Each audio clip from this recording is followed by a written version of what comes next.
আমাদের পাশেই পুকুর, পুকুর থেকে এই মাছ দুটো তুলে এনেছে।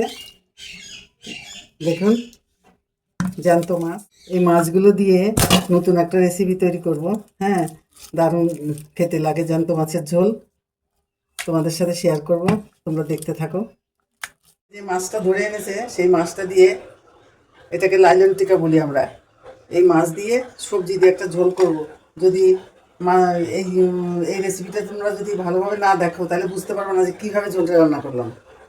তোমরা পুরো ভিডিওটা দেখবে। মশলাটা বেটে নিচ্ছি, আগে জিরেটা বাড়ছি, বেটে নিলাম। এখন কটা লঙ্কা বাটবো।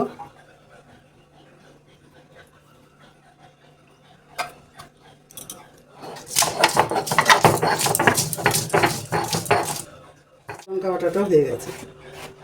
এবার এবার কটা পেঁয়াজ বেটে নিচ্ছি।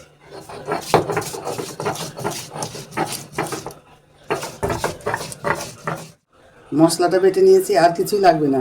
এই মশলাই এই মাছের ঝোলটা রান্না করব। এই ঝোলটা করার জন্য এই সবজিটা নিয়েছি। এই সবজিটা দিয়ে মাছের ঝোলটা রান্না করব। এবার তেল দিয়ে দিচ্ছি, মাছটা ভেজে নিচ্ছি।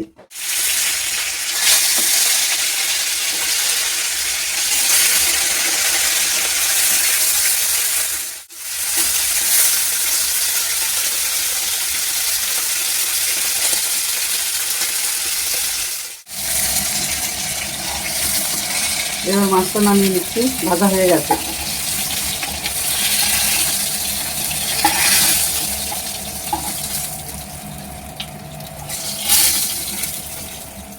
একটু অল্প তেল দিয়ে সবজিটাকে সাঁতলিয়ে নেব।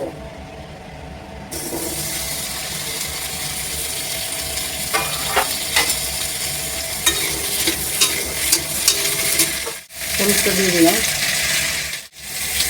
এবার ঝোলের সম্পূর্ণ যতটুকু লবণ লাগে সব লবণটুকু দিয়ে দিচ্ছি।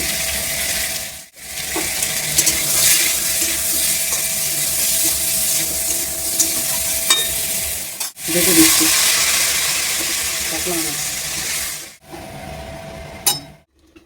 এবার সবজি আমার সাতলানো হয়ে গেছে। এবার এর মধ্যে টমেটোটা দিয়ে দিচ্ছি।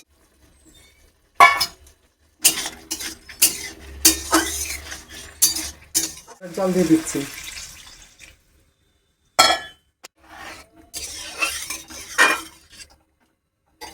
বন্ধুরা, কি মজার রান্না দেখুন।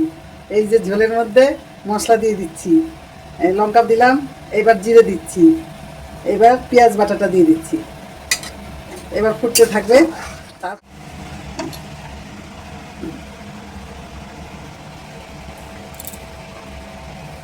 এবার মাছটা দিয়ে দিচ্ছি ঝোলের মধ্যে।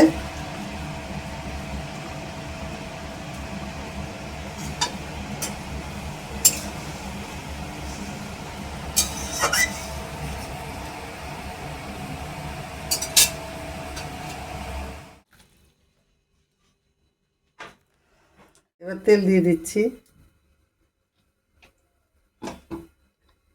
জিরে দিচ্ছি।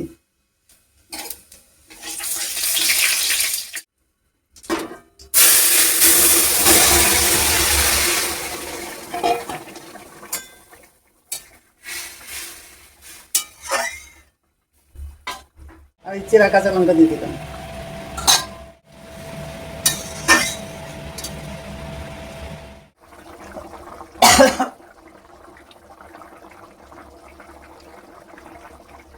এই যে আমার মাছের ঝোল রেডি, হালকা পাতলা ঝোল। কেমন হয়েছে রান্নাটা হয়েছে তোমরা অবশ্যই দেখেছো। এই মাছের ঝোলটা যদি তোমাদের কাছে ভালো লাগে তাহলে একটা লাইক দেবে আর কমেন্ট করে জানাবে। আর ভালো লাগলে ফলো করে পাশে থাকবে।